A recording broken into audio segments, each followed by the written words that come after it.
नमस्कार, आप देख रहे हैं उत्तराखंड न्यूज। आइए जानते हैं आज के प्रमुख समाचार और दिन भर की बड़ी सुर्खियां। देहरादून में लीजिए 600 मीटर लंबी गुफा की सैर का भरपूर रोमांच। 1800 के दशक का होगा एहसास। शांत और हरा भरा जंगल, कल कल करता नदी के जल का प्रवाह, पक्षियों का कलरव, औषधि पौधों और फूलों की महक से दमकता पूरा वातावरण। और उससे भी 600 मीटर लंबी राबर्स गुफा, लिटरेरियो की गुफा की सैर का भरपूर रोमांच। गुच्चू पानी पर्यटन स्थल में पर्यटकों के लिए ये सब मुफ्त सुविधाएं उपलब्ध है। गुच्चू पानी पर्यटन स्थल को ग्रीष्मकालीन पर्यटन के लिए 15 लाख रुपए से संवारा गया है। यहाँ टिकट कक्ष के समीप शेड बनाया गया है जहां पर्यटक बैठ सकते हैं। पर्यटकों के लिए पीने के पानी की सुविधा की गई है। 51वें दिन रिहा होकर घर पहुंचे कन्वर प्रणव सिंह चैंपियन, कहा सच्चाई की जीत हुई। कोर्ट से जमानत मिलने के अगले दिन बुधवार देर शाम पूर्व विधायक कुंवर प्रणव सिंह को रिहा कर दिया गया है। जिला अस्पताल से रिहाई के दौरान बड़ी संख्या से समर्थक मौजूद रहे। समर्थकों ने नारेबाजी करते हुए चैंपियन का स्वागत किया। पत्नी बेटे के साथ कुंवर प्रणव सिंह देहरादून सहित अपने घर रवाना हो गए। घर पहुंचने के बाद चैंपियन ने इंटरनेट मीडिया पर एक वीडियो शेयर करते हुए खुशी का इजहार किया। सामने से आ रही थी ट्रेन, आरपीएफ सिपाही ने रेलवे ट्रैक पर रख दी गर्दन, कट का धड़ से अलग हुआ सिर। आरपीएफ रेलवे प्रोटेक्शन कोर्स के एक सिपाही ने हरिद्वार रेलवे स्टेशन पर संदिग्ध गतिविधियों और परिस्थितियों में ट्रेन से कटकर जान दे दी है। हुगली एक्सप्रेस रवाना होते ही सिपाही ने अचानक ट्रैक पर अपनी गर्दन रख दी। पल भर में गर्दन धड़ से अलग हो गई। खुली आंखों से खौफनाक नजारा देख यात्री सहम गए। सिपाही की पहचान अरविंद तोमर निवासी बागपत उत्तर प्रदेश के रूप में हुई है।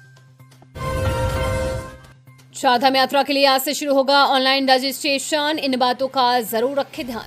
हिमालय की चारधाम यात्रा के लिए आधार कार्ड आधारित ऑनलाइन पंजीकरण आज से शुरू होगा। यात्रा 30 अप्रैल को गंगोत्री व यमुनोत्री धाम के कपाट खुलने के साथ शुरू होगी। 2 मई को केदारनाथ व 4 मई को बद्रीनाथ धाम के कपाट खोले जाने हैं, जबकि हेमकुंड साहिब के कपाट आगामी 25 मई को खोले जाएंगे। चारधाम जाने के इच्छुक श्रद्धालु उत्तराखंड पर्यटन विकास परिषद की वेबसाइट रजिस्ट्रेशन touristcare.uk.government.in पर आधार कार्ड के माध्यम से पंजीकरण करा सकते हैं। दरअसल उत्तराखंड सरकार ने चारधाम यात्रा के लिए पंजीकरण की अनिवार्यता की है ताकि श्रद्धालुओं को पंजीकृत तिथि पर दर्शन का लाभ प्राप्त हो सके। इसी क्रम में धामों में दर्शन की व्यवस्था की जा रही है। मसूरी के जॉर्ज एवरेस्ट पार्क में नहीं होगी टोल फीस वसूली, हाईकोर्ट ने लगाई रोक।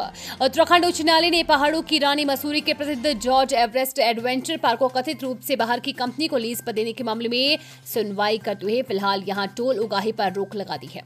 मुख्य न्यायाधीश जी नरेंद्र और न्यायमूर्ति आलोक मेहरा की युगल पीठ में अधिवक्ता विनीता नेगी की ओर से दायर जनहित याचिका पर सोमवार 17 मार्च को सुनवाई हुई। याचिकाकर्ता की ओर से आरोप लगाया गया है कि ये पार्क 142 एकड़ में फैला है और यूटीडीबी ने उत्तर प्रदेश की एक संस्था को 1 करोड़ प्रतिवर्ष की दर पर लीज पर दे दिया है। यह भी आरोप लगाया है कि इसमें स्थानीय लोगों और पर्यटन कारोबारियों के हित प्रभावित हुए हैं। वर्षों पुरानी सार्वजनिक सड़क पर अवैध रूप से टोल वसूला जा रहा है। अनुबंध से साफ है कि हेलीपैड, हट्स, कैफे, संग्रहालय और वैधशाला को भी लीज पर दे दिया गया है। जन सुनवाई के दौरान याचिकाकर्ता की ओर से कहा गया है कि कंपनी द्वारा पर्यटकों के लिए हेली सेवा संचालित की जा रही है। ये भी कहा गया है कि इससे लोगों को काफी फायदा होगा। बचपन में देखी जाने वाली पहली चिड़िया शहरों में खामोश, लेकिन गांव में गूंज रही चहचहाहट। बचपन में देखी जाने वाली पहली चिड़िया गोरैया ही होती थी, लेकिन अब शहर में बच्चों को गोरैया के बारे में ज्यादा पता नहीं है। पेड़ों के कटान, शोरगुल और सघन आबादी के कारण ये छोटी सी सुंदर सी चिड़िया ग्रामीण क्षेत्रों की ओर पलायन कर रही है। शहरों में गोरैया का खामोश होना पक्षी प्रेमियों को बेचैन कर रहा है, जबकि ग्रामीण क्षेत्रों में गूंजती चहचहाहट मन को सुकून दे रही है। हालांकि कुछ संगठनों की ओर से शहरों में कृत्रिम घोंसले बनाकर गोरैया का अस्तित्व बचाने का प्रयास किया जा रहा है।